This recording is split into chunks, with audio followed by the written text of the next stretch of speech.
I were to say what coaching means to me, it's really a way of life. It's interesting. We just had a conversation where Ram said, you know, why would we need to prep right before a coaching session? And I agree. I think our prep for a coaching session is the way that we live. So it's the way that we're communicating with people. It's the way that we're looking to constantly see things from different perspectives. It's the way that we look to be compassionate and really move away from our egos. And so that's still very much an ongoing journey for me, but that is what coaching means to me.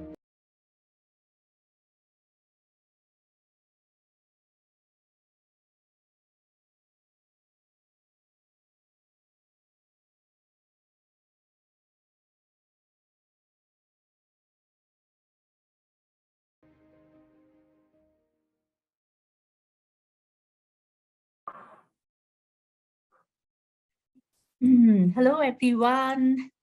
Welcome to our webinar, our first webinar of 2023. So good to see you all here. I'm Kiva from Kocharya.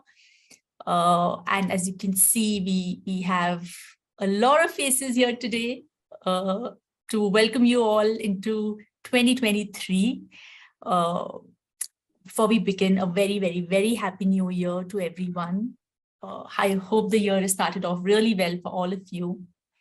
So we'll wait for everyone to trickle in, but would love to hear from you on where you're joining in from. Do share, do use the chat box and do share with us where you're joining in from. So, all right. How are you all feeling, Ujjaval, Tracy, Smita, Prakash, Komal? I'm feeling great. Thank you, Kiva, and hi, everyone. Very happy New Year to everybody. I'm feeling great to be here. Wonderful. Hello, Catherine. You maybe just wait for a few more people to come in. Hi, Nagesh. Nice to see you.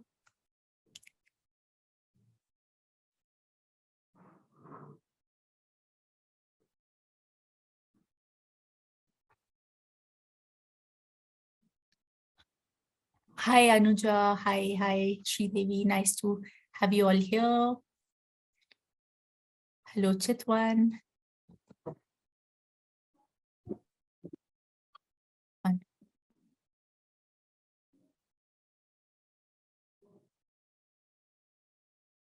right.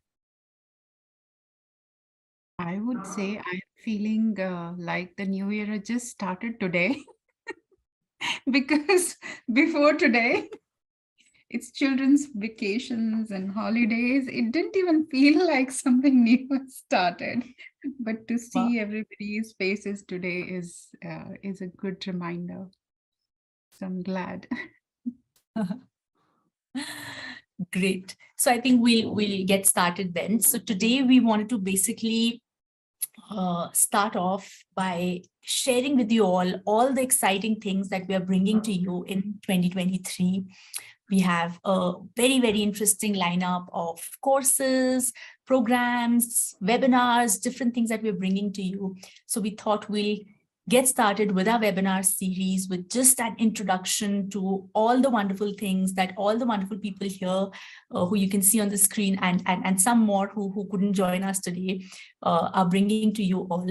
So we're going to be doing the webinar in like smaller parts. So before we get into what the exact courses are in the year ahead and what are the different things we're bringing to you, I thought because we have all these wonderful people here with us today, why not get in as much inspiration and soak in as much learning as possible from them.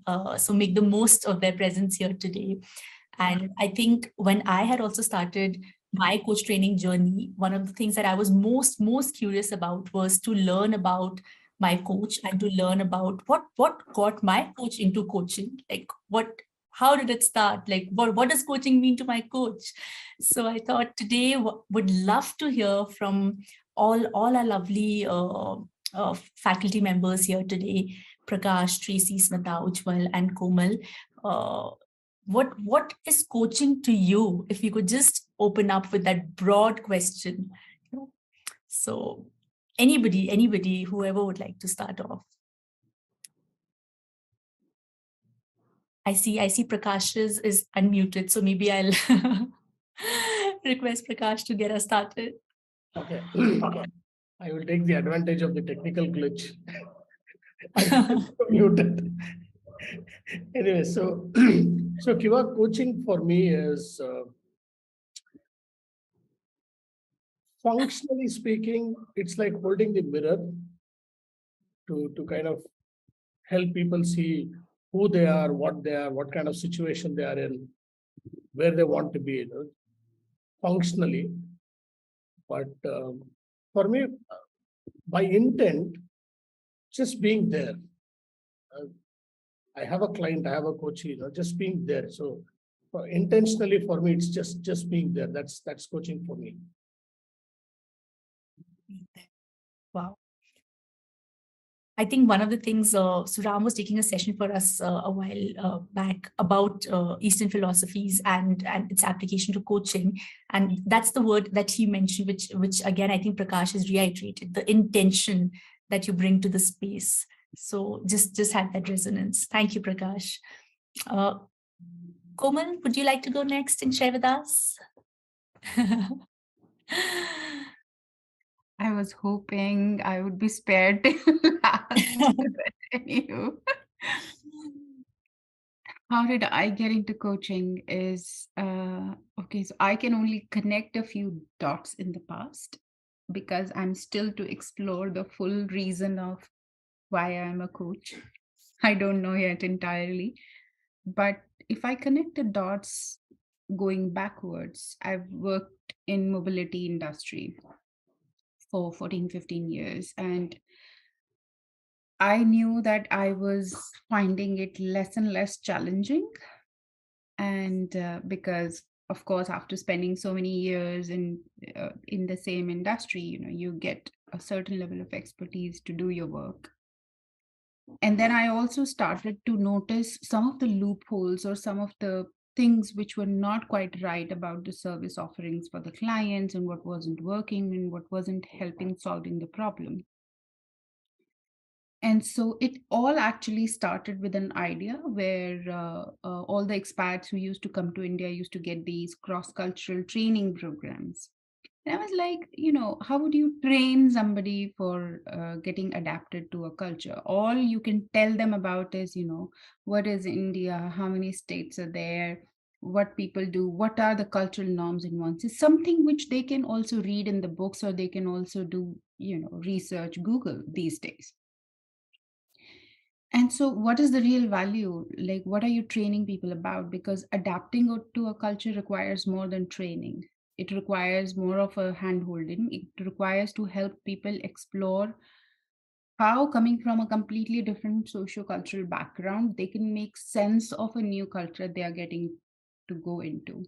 And it needs more than training. So I had no idea and clue what coaching actually is at that point of time when I started. And I thought that, they need to be coached. I didn't know. Some hunch was inside me that brought this word coach, like you need to do these cross-cultural coaching instead of training programs. Having no idea or sense of what really coaching process is. Anywho, I developed that program and my organization sort of supported me. And then we started to deliver it. That's from where the journey sort of began. But I love that interaction with the clients and that close association and listening to their questions and helping them find answers to those questions. It was like a addiction sort of thing, like the same sort of happiness that you get into any addiction. So I was moving more and more towards this kind of work, and the other responsibilities started to feel like mundane. So after a while, I thought, okay, let me get into the coaching. That's when I left my job, got into coaching, and actually figured out the entire universe of coaching. So it's happened just by a hunch. But I think it was a good hunch, and I'm glad that I took that leap and came into coaching entirely.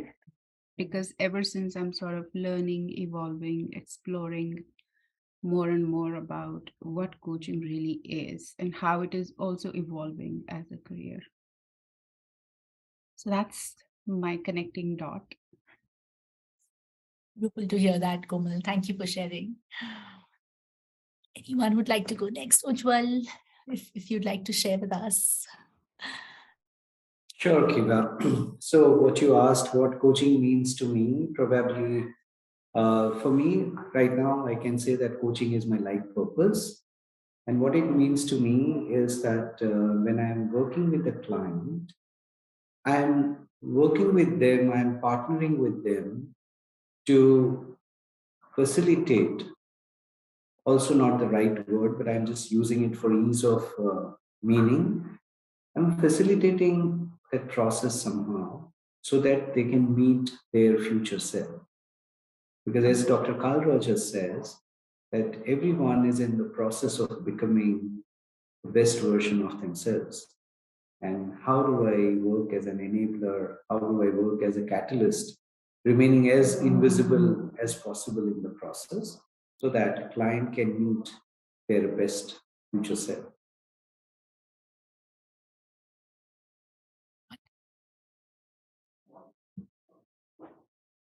Just thinking about 2023, when you said future self, I was suddenly like, wow, like we just had the Thrive session last month. And just trying to connect the dots to beautiful. Thank you, Ujjaval. Thank you so much. Most welcome.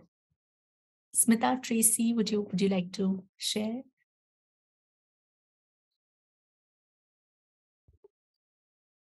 Tracy, as usual, after. So it always a jinx happen. Yeah. Always.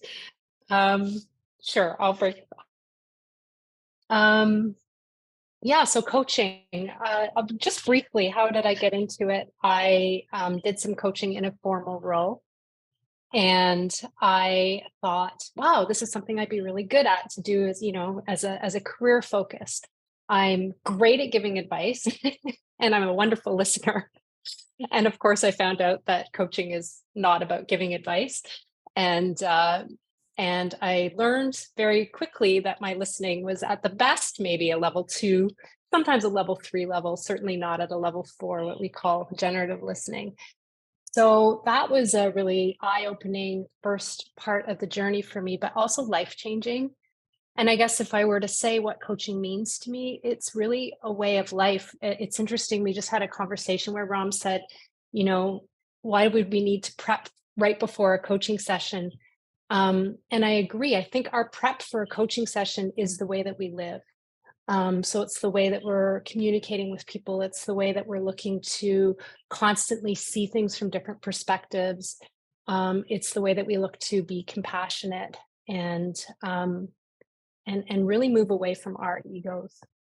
And so that's still very much an ongoing journey for me, but that is what coaching means to me.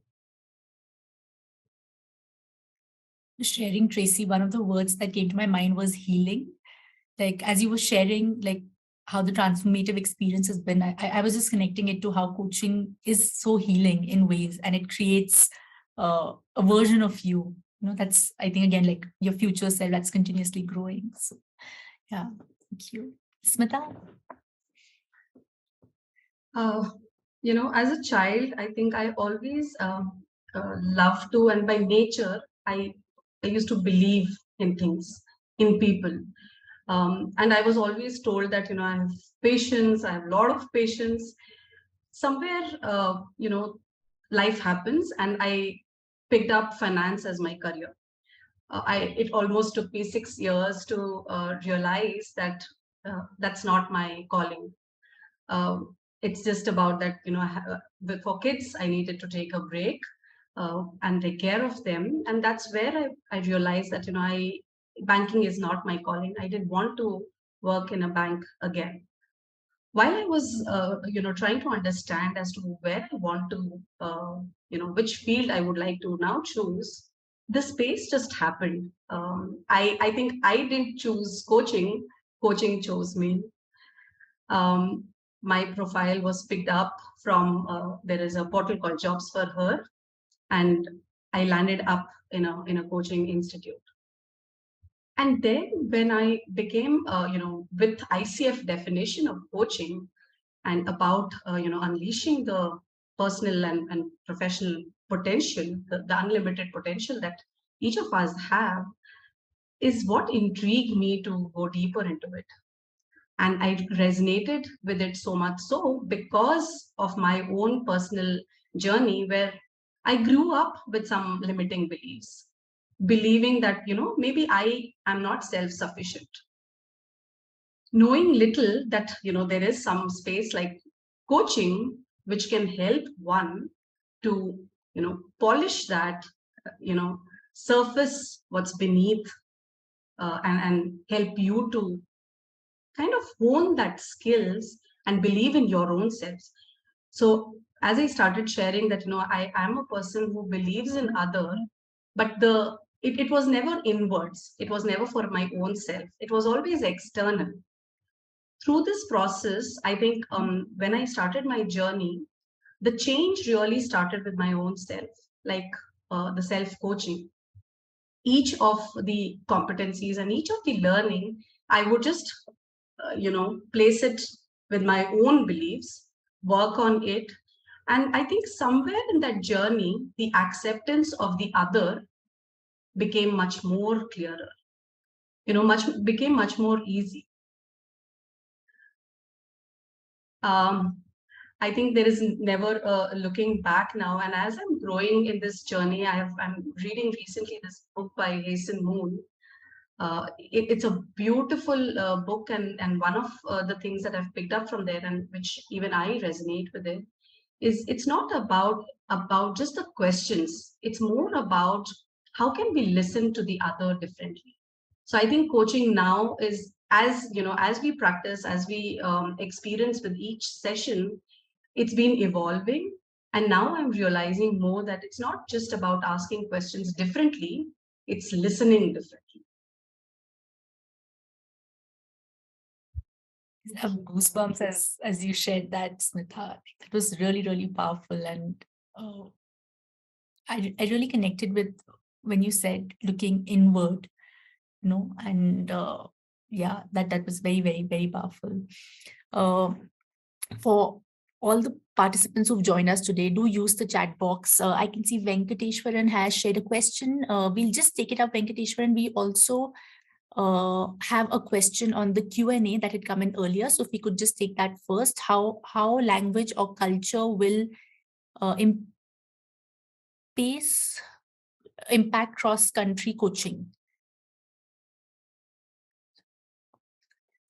Komal, is that something I think connected with what I think you had shared a little? Yeah, I also wrote an answer to that, and which was like, yes, because culture primarily impacts the belief systems that we carry as people, our values, and then eventually our behavior as well, the way we think about world, about ourselves. So it shows up in all our interactions.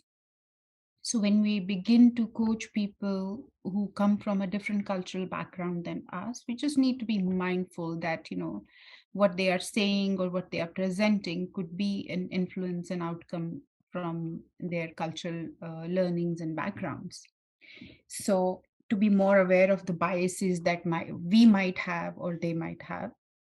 But then again, coaching is such a space where once you become present for the client, and develop that sort of a very deeper trust with the client, you learn to connect with ways which are way deeper than the culture. You connect at a very existential level with the other person, and it's way deeper and beyond than the culture. So I think the essence is to develop that level of trust that culture doesn't come in the way. But you do need to go through that space and hold that bit of a mindfulness and awareness about what could be those cultural nuances. Ujjaval is smiling quite big. Okay, Okay, can I add to what Komal has so beautifully explained? Okay, so what we call who of the person at Kucharya, which consists of the beliefs, values, purpose, emotions, energy. So while cultural beliefs and cultural orientations could be different between a coach and a client, or a country like India, even between in one state also there could be many cultures existing. So all that needs to be respected. However, few things do not change. Okay, so I would like to invite all of you to look at beautiful work done by Paul Ekman. Okay, he is a global leader and global researcher on universality of emotions and micro expressions. So he has studied the emotions triggered on, say, a Wall Street executive's face when a stock market is going up or down, like a red Indian, somebody living in a tribe. So how they also go through emotional ups and downs and how their facial expressions change or not. So as a coach, for you to be able to a good cross-cultural coach, apart from sensitivities that Komal has mentioned, you need to dive deeper into what is appearing beyond what is visible, and you need to listen to what is not being said and go deeper into those non-verbal aspects, exploration of emotions, etc. And you will find that it's just possible to coach with little more awareness, what Komal has mentioned, and deeper awareness about emotions and energy. And another thing that doesn't change across the culture is our values. Some of the universal values also don't change across the cultures. So when values are violated, that also creates triggers, emotions, etc. So just going at a deeper level, you will find that all human beings are the same, just you go a little deeper.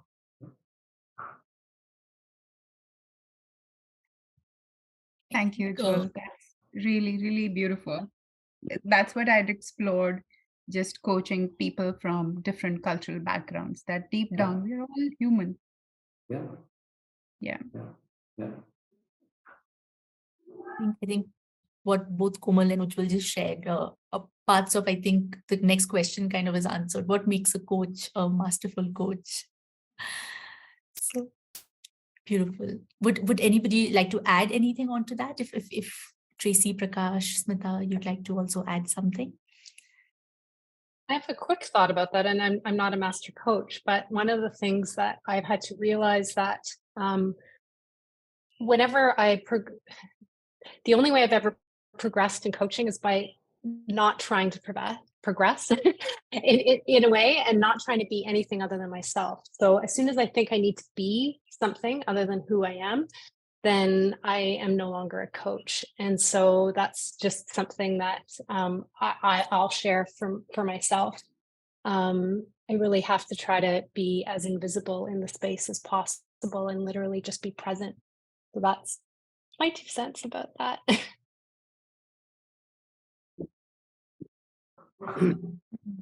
Swaminathan has shared, awareness of culture helps develop the trust and belief between the coach and the coachee. Prakash, Prakash, you wanted to add something to? For the question on masterful coach, the thing that is coming up to me right now is you become coach and stay and live as a coach and nothing else. I think that's what is masterful coach. When it's not progressing to something else, it's just about staying there, to continue to stay there.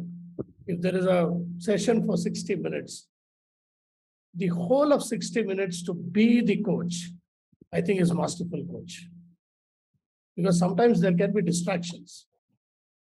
So distractions to be the advisor, distractions to be the problem solver, distractions to collude with the emotions of the client, or distractions to go to the past or fly to the future. I think if those things can be eliminated. I think that is masterful. There is no skill. Though it is called masterful, it's not a skill that you acquire. It's just the being to continue to be the coach the whole of the time that you are with the client. That's masterful for me.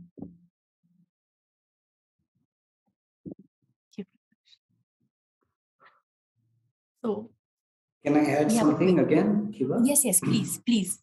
Okay, so yeah, very well said, Prakash and Tracy. See, masterful coaching will happen when you get out of your own way. Okay, so in order for you to get out of your own way, you need to be as self-aware as possible, because what happens is that when you coach initially, whatever client is expressing, your brain cannot stop but process those data points and automatically tries to create judgment, and that judgment will infringe into your inquiry or your questions. So as you develop self-awareness, you know that, okay, this is interfering in my questions.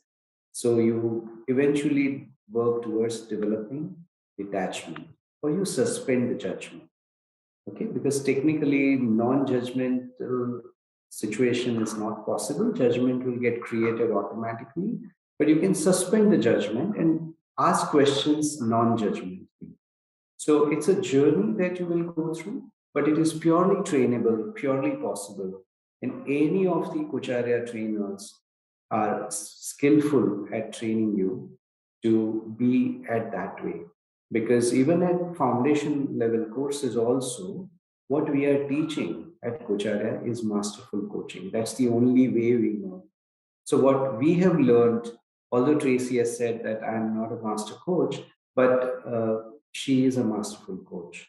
Okay, so even if somebody is joining at a foundation course, what we know at Kucharya is to teach only masterful coaching. And I tell everybody, and I'm sharing with you also, that coaching is actually more than a transaction. It's more spiritual. So you're, even if you're exploring that you want to join a coach training program, it's not something that you are only choosing. It's perhaps universe is transpiring that you are called into coaching. Okay, and masterful coach is already present inside you. It's not a destination that you need to achieve. You just need to get out of your own way and we will provide that enablement that a masterful coach comes out. So it's an inside out journey, nothing else. Prakash? Thanks, Ujjaval, for sharing that. Coaching is spiritual. Now, it does not mean the kind of gravity that the spirituality that brings in, but so to say, there was a time in the college that I was an NCC cadet attached to the army. Very different kind of environment that I was exposed to. More of guns, more of survival techniques.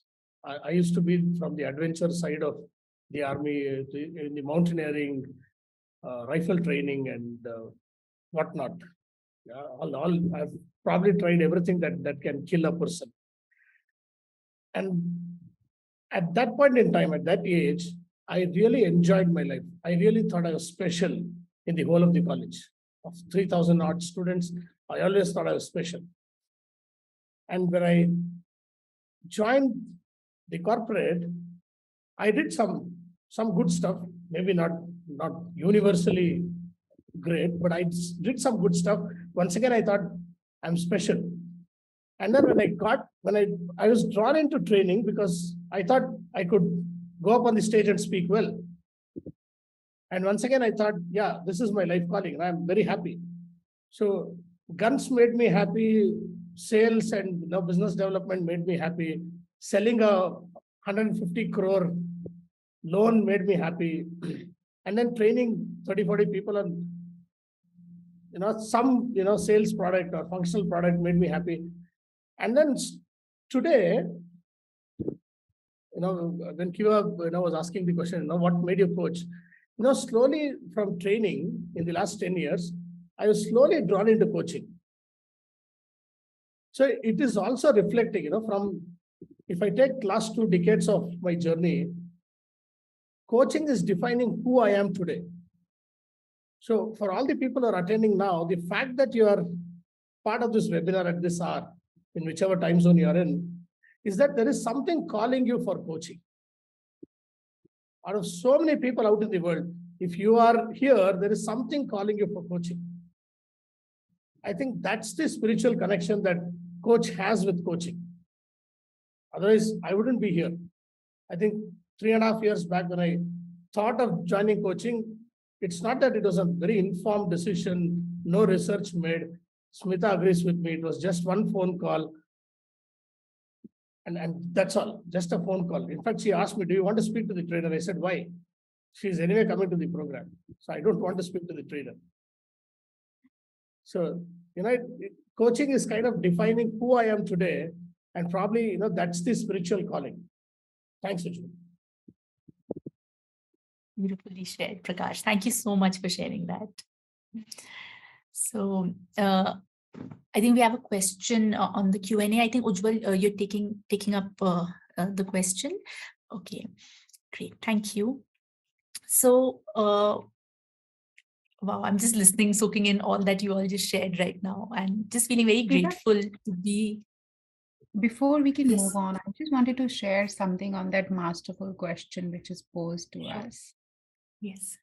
I think what Prakash said and what Ujjaval said, I think combining both of them, first, just knowing who is a coach, what coaching is about. And then when Prakash said, when you can be like that for the entire period of time with a client in a conversation without sort of losing your grounding, without getting taken away by the concerns of what is happening.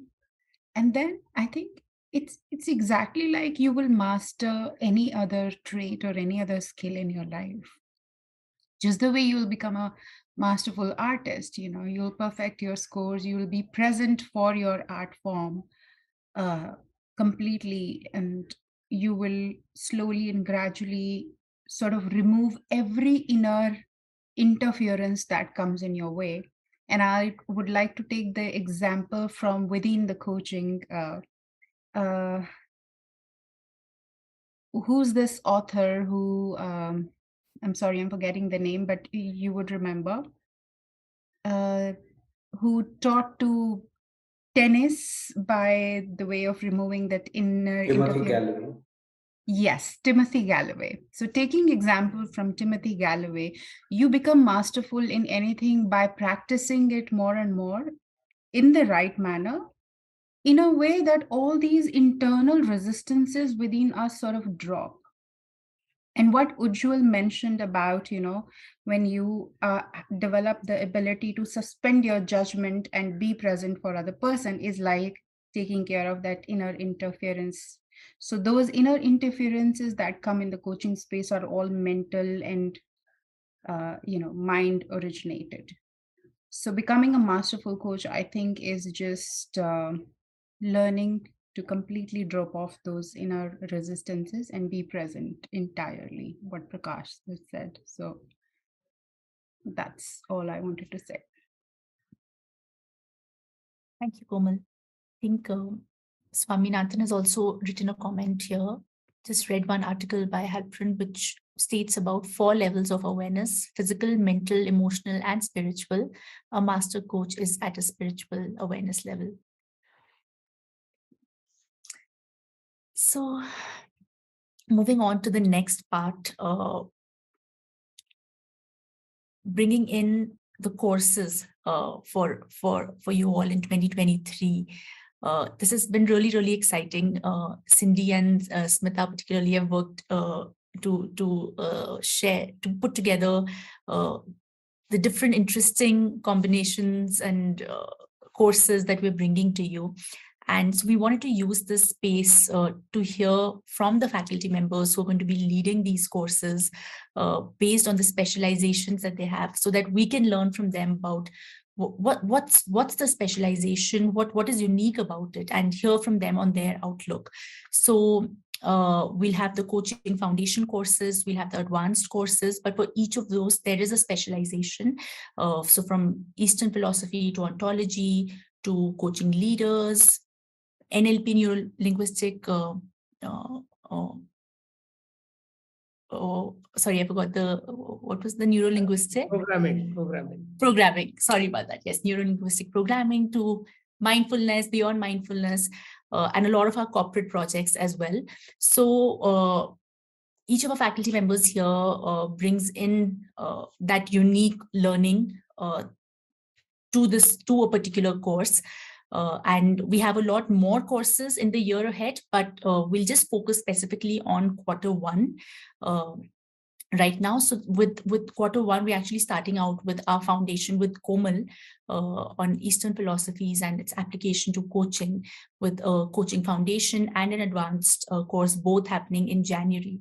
So Komal, is it okay if you could share a little about the program with us? What's special about your program? And for everybody who's joining in, please do share any questions, any thoughts that come up for you, so the faculty members can take them up as well as they come. Yeah. Over to you, Komal. Yeah. Thank you so much. So, like I said, it just happened by chance, by a hunch that I gotten into coaching. But what really sort of connected me to Coacharya and coaching practice is the inclusion of the Eastern philosophy, or what we call as ancient wisdom. Because I'm born and brought up in India and grew up in such an environment where did not have much clear awareness of all of those Vedas, Upanishads. But we've heard quite a lot of, in our common languages, quite a lot of sayings from the elders, which made quite a lot of sense, which made a lot of practical sense. And especially when I started the coaching journey and got through this ICF core competencies and then EMCC competency models, then realized that a whole lot of what is asked from coaches in terms of what competencies they should have become very simple to understand and grasp when you approach them from that ancient wisdom traditions. And personally, for me, that has been very, very helpful. So, like we say, is like the ultimate truth is one, but there are so many different pathways to approach that. So my foundation program, where I try and include the certain parts of what we learn from the ancient wisdom tradition, is basically to try and bring a more larger and a better understanding of how we can grasp all of these competencies and how we can practice coaching coming from those, bringing in the ideas from those ancient wisdom traditions. And so the program does involve giving awareness about and practicing the coaching process as is specified by ICF, but reflecting and exploring this process and journey through the lens of those ancient wisdom techniques. So it's a very specific, a very particular lens, which includes a lot of philosophical inquiries that we are going to make and a lot of practices that we would involve. Basically, we'll be toying and playing with a lot of different ideas and observing, a lot of self-reflection and observing as to how these sit and how they are sort of helping us getting a better understanding of who's a whole person, how can we be present, what is the nature of mind, how does it come in the way, and then what is required for us. So basically what we've been talking about, the masterful coaching practice, it's basically learning the ways to be masterful right from the get-go. So it's not like okay, first let me learn to stand and then I'll learn to stand perfectly. Well, that comes by practice, but you just learn to stand in the right manner with the correct posture. That's what we're just trying to do with bringing in the ancient wisdom traditions. Thank you, Komal. If anybody has any questions, then please do share them here, and Komal, you can take them up if they do come up. Ujjaval, would you like to take up the next ones with your courses? Yeah, thank you, Kiva, and absolutely wonderful. Komal.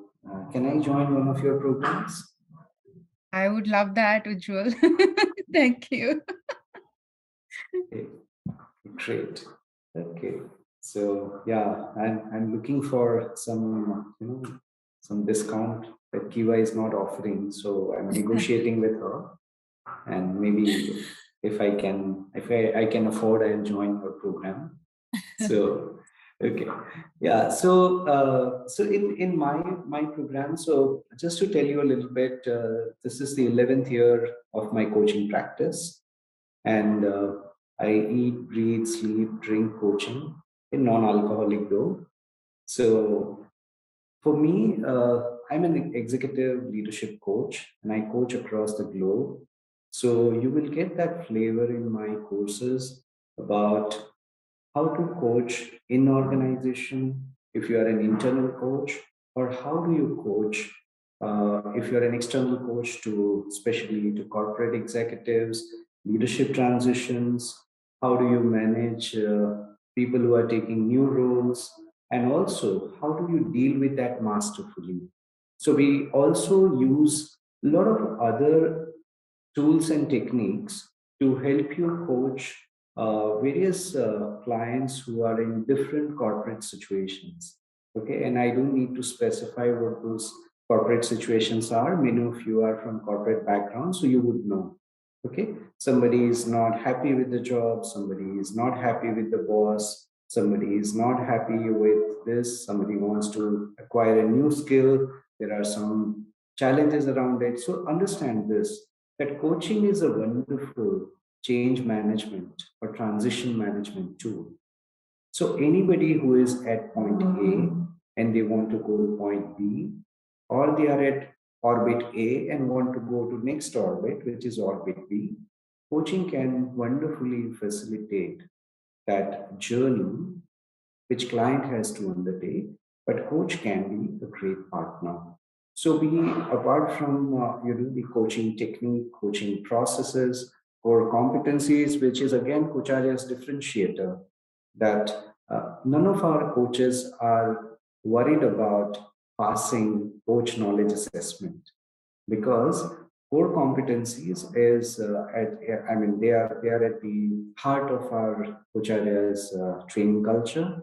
So you will learn core competencies as life competencies. Okay, and apart along with that, how do you use some of the various psychological approaches, like like Gestalt, like REBT, like appreciative inquiry, like situational leadership, like systemic coaching, systemic approach, like theory U. Kocharya also has a beautiful systemic team coaching process, which is speed. So we learn a bit about that as well. And ultimately, we also work a lot around practicing coaching on live situations. So we invite you to bring the live situations that you have faced yourself or others have faced, and you want to discuss it. So a lot of case study based approach that we use, because since I have come from the field into the class, and also I'm practicing every day my coaching. So what you will learn from me is going to be completely experiential, and anything and everything that can be immediately applied when situation demands. So we say that theory and practice, but we say that in my class, you will learn to practice more, which is backed by theory. So anything and everything which can directly be applied into live work and live situations. Another warning from me is that I'm also known for launching a lot of missiles, although I'm not in Russia, but launch a lot of missiles of books, references, videos, learning articles, all of that, and that credit goes to my lifelong mentors and teachers, that is Kucharya founder Ram and Kucharya training director Cindy, from whom I have learned how to keep myself updated and also share a lot of references democratically with all my learners so that you can do much better than you have anticipated for yourself. Okay. And one more last thing from my side is that what you also learn, what we generally cover as extra, maybe some hours that are needed, but I'm happy to invest that if you're an independent coach and looking to set your coaching practice, how what I have learned over last 11 years as an independent coach, what can lead to success, especially what cannot lead to success. So how do you set up your coaching practice? How do you build your brand? How do you start making a good amount of money, and what are efforts needed for that? All those kind of stuff also that we discuss. Okay, so yeah, and if anybody is willing to learn more, I'm happy to address on one-on-one as well. But yeah, I'm in a great company. Tracy, Prakash, Smita, Komal, they're great facilitators. So you can come to any one of us and you are guaranteed to get an amazing learning experience. Thank you, Ujjaval, for giving that holistic view as well for all of us. Prakash, would you like to take up NLP, neuro-linguistic programming? Thanks, Kiva. So I've been an NLP practitioner first, even before I got into training and even before I got into coaching. So when I say practitioner, what I mean is not practicing techniques, but then practicing ways of NLP in some of my life situations. For example, when I ran my first marathon, 42 kilometers, I think more than the training, the practice that I had done, in fact, I had done very less practice. So what came to my rescue was NLP. So training the brain to actually finish the race. I know I finished last. I wish one day I will write a book on that. How happy I am for finishing the race last, but having learned so much from that race. 6 hours and 52 minutes I was on the trail to finish 42 kilometers. I was dead by the finish line, but I wanted to come to the finish line. So, getting things done for myself using NLP techniques, small things, how can I reframe things? So if somebody is speaking to me, are they speaking to me in visual or auditory or kinesthetic mode? What is their representation system? In fact, I remember attending an interview where Chief of HR is speaking to me, and I'm actually analyzing whether that person is speaking to me in which representation system. I'm actually not giving the interview. I'm analyzing what's happening. So it had gone so much into me that it had become how I actually think on a daily basis. In fact, when I was in the session with Ram and metaphors came along, I did mention that probably metaphors is the way that I'm thinking every day in my life. Yeah. So what is NLP for benefit of all of you is we all have patterns of how we think and how we do things. And NLP is the art and science of unlocking those patterns or unlocking those unconscious patterns or unpacking those unconscious patterns. So when client is speaking to us, and interestingly, when somebody asks, if there is difference in culture and all of that is a pattern. The way Tracy feels happy, there is a pattern to how Tracy feels happy. So when client is speaking, probably client is speaking to you the pattern and the neurological level at which they are speaking. So understanding that and then responding to them at the neurological level is about bringing NLP to the coaching conversation. So it's not more about technique. I don't believe too much into techniques. I know there are a lot of magical things that NLP can do. A lot of people would have got exposed to that side of NLP. And there is also one big school of modeling, big school which talks about modeling, which is fantastic. Not very very useful in terms of coaching. But what is useful in the way you can use in coaching is, in the coaching conversation, how can you relate to their map of the world? Where are they coming from in the neurological sense, and respond to them at the neurological level? When we speak about 4 levels of listening, at the generative listening, it's about listening to their neurological level. Are they speaking from the values? Are they speaking from the identities? Are they speaking from the purpose? Are they speaking from the capabilities? The linguistic expressions behind everything that they are sharing, all of that can be useful. So while we are dealing with the core competencies, we are doing all that ICF prescribes. This comes in as little handy when you are trying to understand the client at the neurological level. And of course, having set up my own business 10 years back, and whatever we are doing for the last 10 years globally, the kind of coaching that we are doing, one of the things that generally I tell all the coach learners is that day one you need to go out and publish yourself that you are the coach. It's not that you wait for some certificate and then you say that start your business. It's not about business per se, but you become the coach when you decide to become the coach. You don't become the coach when somebody certifies you. Thank you. Thank you, Prakash. Thank you so much for sharing. Tracy, can we have you share with us the foundation courses and also the short program that you'll be doing with us in this quarter? Yeah, I'll start with the foundation course because it connects to the short program. So the foundation program is going to be bringing in a lot of the concepts and I would say the lens. I really love the way that you use that word, Komal, because that's really what it is. The lenses that we're looking at in Beyond Mindfulness, and Beyond Mindfulness is the short program that I run. And it goes through several components, and I'll touch on them here, but starting from intentionality, right?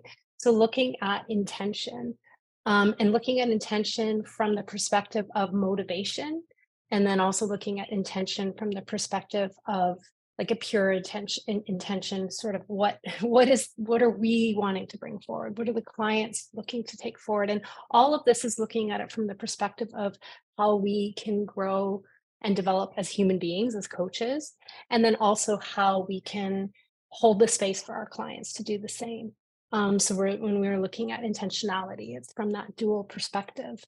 And then we look at some sensory awareness exploration. So really looking at sensations, emotions, and thoughts, which is really something that we at Coach Arya teach within all of our programs, and getting deep into some of the somatic experiences of what that means, really exploring how the energies are showing up within us, and looking at how we can get in touch with our own energies, and then also as to how we can explore that with the client.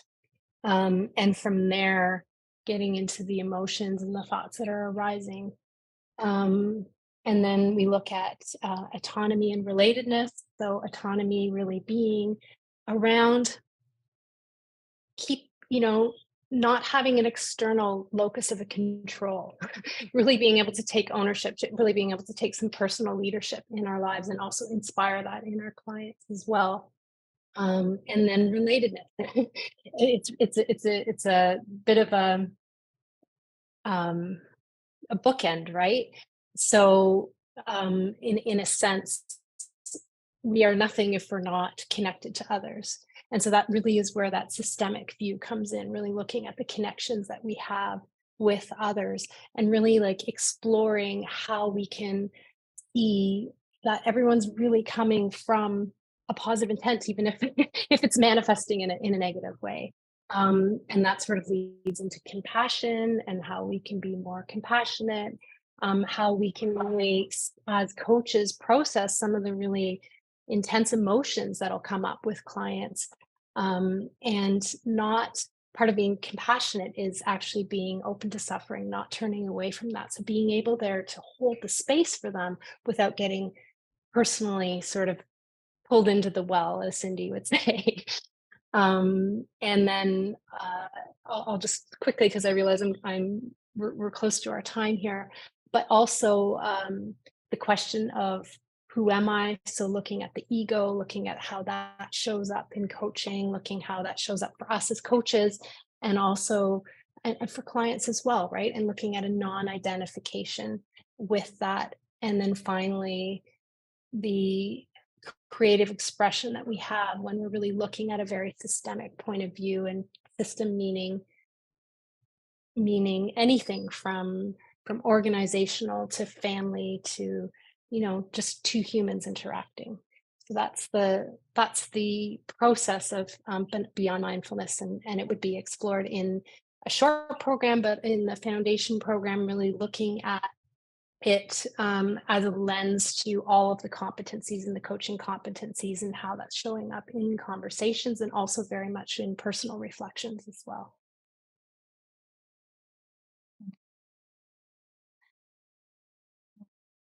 We I think heard about a lot of courses that we are bringing to you all in the first quarter, and apart from the courses that the faculty members just shared about, we also have courses on ontology and coaching ecosystem, having an organizational coaching foundation lens.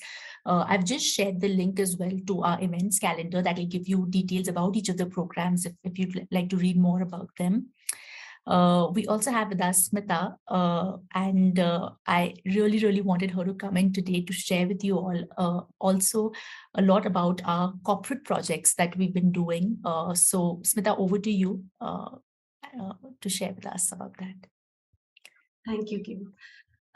So over the past 2.5 years, we've seen a different world and seen a different world in the workplace.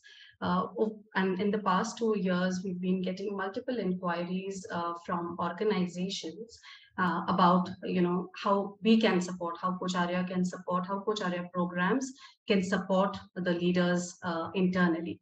So I'll just go into the details, but before that, there was a question on coaching and mentoring, and Ujjaval answered that. Just adding one more point to that is saying that by being a coaching institute, we are not demeaning by any ways the other modalities which are very close to coaching, like therapy and mentoring. So whenever the need of you as a leader to wear the hat of a mentor, you would, and coaching would be slightly different than what mentoring would be. Now coming to the corporate programs that Coach Arya offers, with the experience of these 2 years now, we see multiple inquiries in terms of the leaders to be as coaches. The leaders can be as coaches and develop that coaching mindset, not to replace their managerial role totally as a coach, but knowing as to when to wear the hat of a leader and when to wear the hat of a coach. We try and understand, we customize the program, so we try and understand the goals and the vision and the challenges that the companies are facing and their requirement, and we customize our programs according to that. Yeah, many in the panel today, we have collaborated and designed programs for corporates. So just in case you or any of your known connects, friends, family members in corporates feel the need of introducing coaching as a leadership enhancing skill, please do reach out to us. We can share with you the brochure, and other details are also there on the website. Yeah, with that said, Ujjaval, would you like to, Ujjaval and I have been partnering a lot in order to understand, with the companies as to what their needs are, what specifically would they want in terms of enhancing the leadership skills. Broadly, just one more second, Ujjaval, and I'll hand over to you. we have broadly identified, 3 buckets in which these competencies for organizations fall, and it starts with self, and then the team, and ultimately we see that when the leaders work on themselves and work with their teams, that helps in leading the organizations. So lead self plus lead teams and that leads to, helps to lead the organization. So we kind of, use the coaching ICF core competencies as well, and then blend that to the organization leadership principles or their internal, values, and make it very much, they resonate it when it is customized to their company requirements. Yeah, thank you so much. Yeah, Ujjwal, over to you. Yeah, I'll just add one bit to that, which is, so this leader as coach program and corporate coaching solutions that we have for individuals, teams, and also systemic team coaching. Also, we have one more beautiful program, and the architect of that program is here, which is Tracy, Smita, and the team. For emerging leaders, for middle management, we also have a great program called Leading with the Coaching Mindset. Okay, because sometimes coaching as a tool will work in many situations, but not all. Mentoring as a tool will work in many situations, but not all. But having a coaching mindset and applying that in various difficult, challenging, or thriving situations for leaders at all levels, this is a great program. Okay, so we have solutions for entry level, mid level, and also senior level leadership programs, and we'll be happy to serve you. And we say that we are the process owners. So if your intent is genuine to work on your company culture, and also along with that, our process expertise matches. So what you get as an output is a great culture and less stressful work environment. Thank you so much, Ujjwal, and thank you so much, everyone, for sharing all that you're bringing to everybody in 2023. It's definitely a really, really diverse mix of things. And for any of you who've joined us today, if you are interested or if you know of somebody who might find this interesting, do write to us at support@coacharya.com, and we'll be happy to take up any of your queries, any questions that you have. But today we wanted to just get started with 2023 by bringing to you all our faculty members who inspire us each day and who've brought in such unique and interesting concepts for all of us to learn from. So thank you so much for joining in today, all of you. Really, really grateful to you. Just before we close out, there's just a small announcement regarding our webinars, which we'll also be putting out on all our social media platforms as well. So you can follow us there either on LinkedIn, Facebook, Instagram, wherever you are. So in 2023, we are enhancing how we are looking at our webinars and bringing about some small shifts in the structure. So initially, we had, until last year, we had webinars every Wednesday from 9 to 10 p.m. like we did today, but we're going to be making a change. We're going to have 2 webinars in the month, which will happen on Wednesdays, but we're going to have the rest of the webinars, 3 more that we are bringing to you, 3 more tracks that we are bringing to you on different days, different dates. And different timings, so that we can reach our global audience, because I think there are a lot of people who've expressed interest and have wanted to be part of webinars, but because of our fixed timing, we've been able to cater only to specific people. So we hope to reach many more of you by bringing in this edition. The 3 more tracks that we're bringing in, apart from the very popular program webinars by Cindy and Ram that we have. So for Future of Coaching for Ram is something we're going to continue with. Cindy's program on Masters in Coaching. These 2 are the ones that are going to happen on Wednesdays. For the others, we're bringing in a track on our alumni who inspire us each day by doing the work that they do in the coaching community. So we're going to have a space where we're going to learn a lot about their work and the impact that they are creating. We're going to have a track where we're going to hear from our faculty about coaching and emotional intelligence or any specific practices that we follow, be it with the Eastern and the Western philosophies that Coach Arya brings in. And we're going to have another track where we're going to get in other people from other sectors who we can learn from, because I think as a community, coaching is something that aligns with every sector in ways, and the impact can only grow by learning from each other. So we'd like to create a space where we can also welcome other sectors to come and share their learnings with us. So a lot of these shifts coming in, and we are really excited to bring these to you, and we hope you will join us for these webinars. But do follow us for all the updates that we'll bring to you, and we'll make sure that we keep you updated on the timings, the dates of the webinars, so everyone can join us. So thank you so much, everyone, once again, and wish you all a very, very, very happy new year. Thank you to all our faculty members for joining us today. Thank you so much. Hi, everyone. Thank you, Kiva. Thank you so much, All the everyone. best. Okay, Bye. bye-bye. Thank you so much. Bye. Thank you, everyone. Thank you. Bye-bye. Bye. Bye.